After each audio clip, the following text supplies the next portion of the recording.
when an earthquake hits.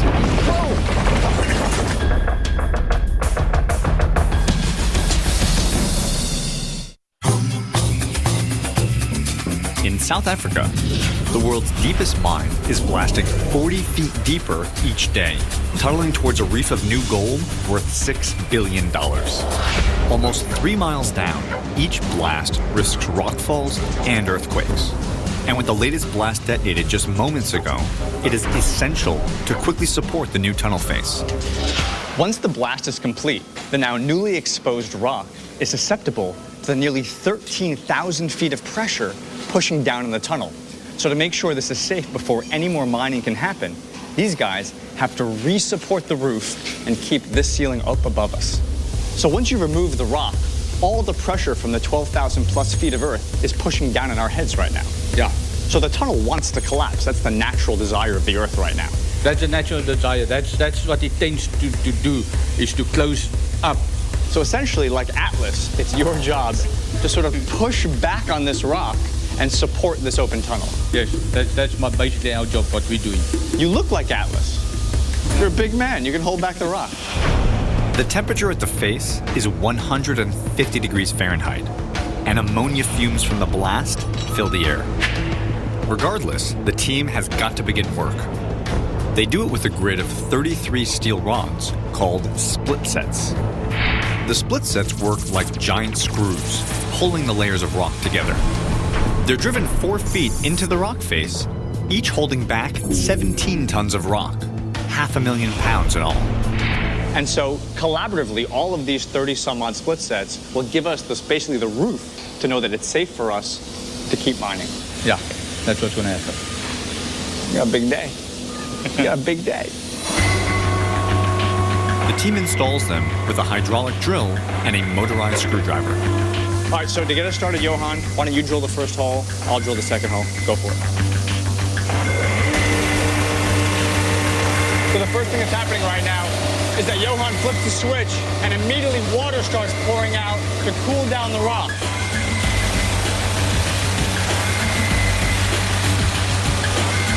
All right, so there it is. Now we have a drilled hole, 41 millimeters wide, hollow, and ready for steel. Now check this out, you're gonna watch him change bits. Out goes the drill, in goes the screwdriver. Yeah, look at that. All right, let's screw it in. All right, can I give it a go? All right, Johan's stepping out, I'm stepping in. Each drill hole is just 1 millimeter smaller than the steel rod. Yeah! So when the rod is driven in, that 1 millimeter difference creates enough friction to hold back all 17 tons of rock. So above our heads right now, you've just applied over 560 tons of force to hold back the earth. Yes. I mean, that's what happens, I guess, when you have almost 2.5 miles worth of earth pushing down in your head. Yeah. Incredible. That's what it takes to push this tunnel just 12 more feet towards becoming the very deepest occupiable point on planet Earth. When complete, this tunnel will be the central highway to 140 tons of gold. Once there, miners will use smaller tunnels called crosscuts to get it out. Miners are already using this method at level 120, just 600 feet above us. It's a 2-mile train ride, and then a mile-long hike to get to the exposed reef.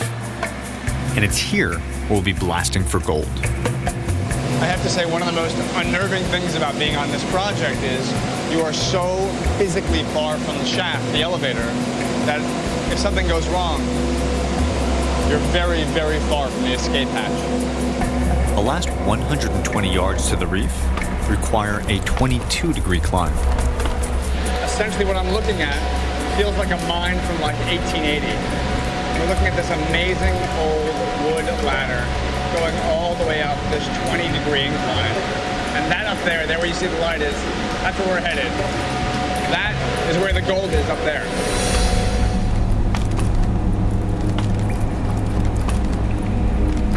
Oh my God.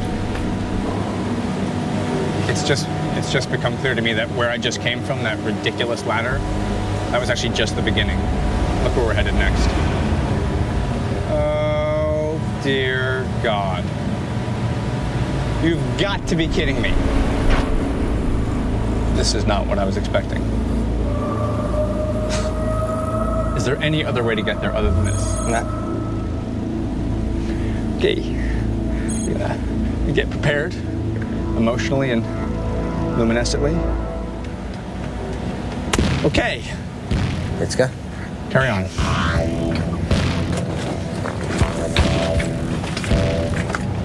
The biggest danger when digging 12,000 feet down is triggering a seismic event. There are dozens a day down here, and nowhere to go if one hits. To minimize the disturbance to the rock, the tunnels are kept as small as possible. Now, as I walk up this precarious angle, just keep in mind, right, look to either side. It's these wood rock packs that are just literally holding this rock up, right? This rock, as you can see, has had its support taken out. They've removed the rock. So the inclination of this geology is to simply come right down on top of us. This support is needed to withstand the massive seismic shifts caused by the blasting. So, Clive, on a given day like today, how many seismic events happen, for example? We could have hundreds of seismic events, but most of them happen during the blasting time. You mean when the blast just went off like 4 seconds ago? No, that's for not the development blast, but the phase blasting. Okay, so the blasting is going to happen here this evening. At the phase, yeah. So we're on a sequential, centralized blasting method.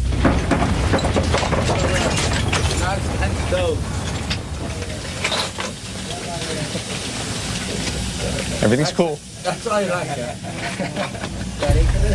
Okay, Clive, my God, that was definitely it. I definitely thought that was it. I definitely was like, well, No. no, we're fine. Can I just continue? Oh yeah, Clive, just continue with what you're saying. Don't let the neighboring explosion in the rock impede your progress. What's happening inside of you, man? You're like a metronome. The biggest mistake you do, Danny, if you start running, you're running into the danger. Yeah. If you stand still, if something happens, just stand still, because the moment you jump up, you can hit your head, fall over the rocks, and that's how you get hurt. By the time you've heard something, it's already too late. I knew he'd say that. That tremor could have loosened the overhanging rock. And to make the area safe, we've got to resupport it. All right, so now what we're doing is we're going down to put in these supports which keep the rock face up. And to be perfectly frank, we're going to do this as quickly as possible because there was just an earthquake that happened about 4 minutes ago. And that means we just want to get out of here quickly. There are earthquakes every single day in this mine. They happen while blasting, and they're blasting right now. So we are essentially next to a very high-risk area. So it's this guy right here that, I mean, just like a column, is holding up the roof. And we can't do any drilling. No safe work can happen until we put in these support columns. That's the right thing. I can't deal with it. I'm going to lose it. No, don't. That's why we put in support. Understand? These 4-foot-high steel jacks push against the overhead rock, supporting a whopping 10 tons apiece. To install the jack, they first clear the ground of any loose rock. So as you can see, what we're doing is essentially wedging this thing in, pushing it down solidly into the ground, and then pushing it tight up to the rock face. And this becomes a strut or a column that holds back this rock. So look at that, you can see right there, just like a jack that you jack up a car to change a tire, same principle. He's jacking it up, it's pressing up against the rock, and now this thing is one solid column, one of many, that's keeping this roof safely above my head. Coming up, servicing the world's deepest elevator means slicing one of the longest and heaviest steel cables ever built. This is like an extraordinarily bad idea.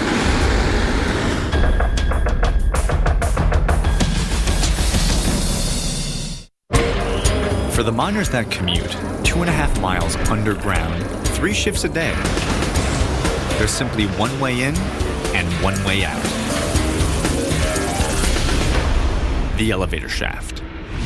The elevators are the very lifeblood of this job site.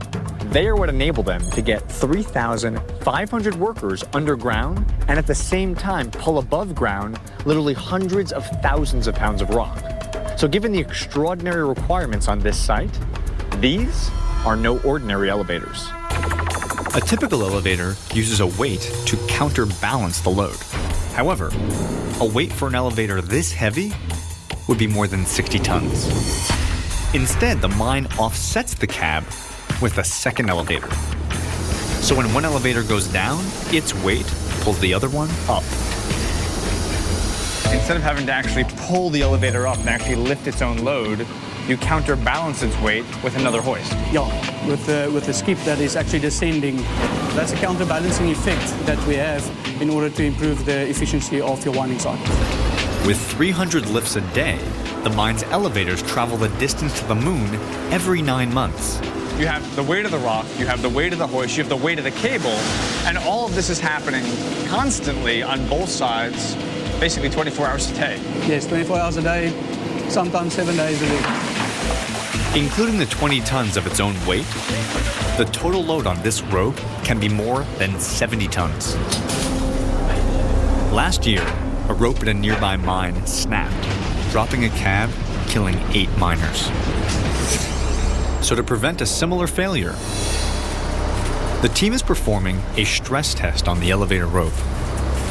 What are we doing today? We're going to cut the front end of the rope and then to send it away to the laboratory to be tested in order to ensure that the integrity of the rope is still all right. I mean, it's hard to overstate, but this is for the safety of people who are in the elevators, for the ability for you guys to mine. I mean, this is the lifeline of the project right here, right? That is right. It's a risky cut. Over time, thousands of trips up and down have twisted the rope,